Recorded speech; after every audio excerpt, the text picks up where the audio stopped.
Yəni, insanlar ki, İmam Hüseyin əzasına gəlir, özlərinə yer müəyyən edirlər. Yəni, Kərbəla əzadarlığın mənası budur ki, insan özü bilsin və başqalarına göstərsin ki, mən haradayam, hansı tərəfdəyəm. Kərbəla həmişə var, davam edir. Kərbəla tarix deyil valla. Kərbəla cərəyanda olan, davam edən hadisədir, prosesdir. Zaman fövqündə, məkan fövqündə dayanan hadisədir. Kərbəla kərvanı yoldan dayanmayıb, hərəkətdədir, gedir və daimdə hərəkətdə olacaq.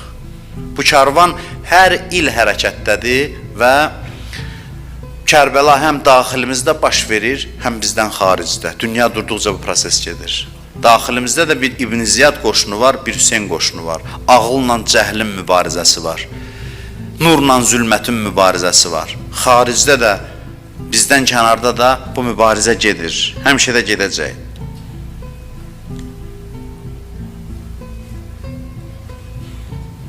Haqq hardadır onu biləsən. Haqq hardadır və mən hardayam. Kərbəla bunun üçündür. Əzadarlığın bir mənası da budur. İnsan gəlib bura ki, yerini tapsın. Dillərə bu niyə qeyd olunur hər il? Hər il qeyd olunur, hər il özü müayinə eləyəsən, mən hardayam. Hər il qeyd olunmalıdır. Gərək yerimiz məlum olsun bizim. İki batil vuruşur bir-birindən, heç birindən olma. Haqq hardadır bəs? Haqq hardadır?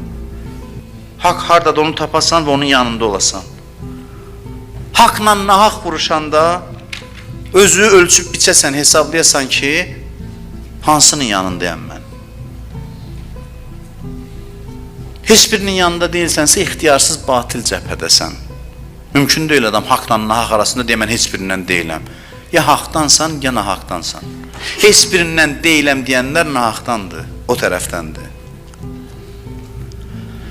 Dünyanın harasındasa müharibə gedir indi. Sizdən xahiş edirəm, dünyada gedən proseslərə biganə olmayın. Öz qayğılarınızla məşğul olmayın. Başınızı qaldırın, baxın, görün kim kimlə vuruşur və öz yerinizi müəyyən edin. Sən buradasan, hardasa dava gedir. Qəlbin hardadırsa, onlarlasan. Qəlbin heç birinin yanında deyilsə, oturmuşsan elə görün, bugün nə qazandım, sabah nə xərclədim, onda sən elə o nahaq cəbhədənsən. Haqqın yanında ol, qəlbəndə olsa. Dünyanın şərqində bir döyüş gedir, müharibə gedir, təkvirçilərlə dava gedir. Sən oturmuşsan vətənində, qəlbində biləsən ki, mən kimlərlənəm,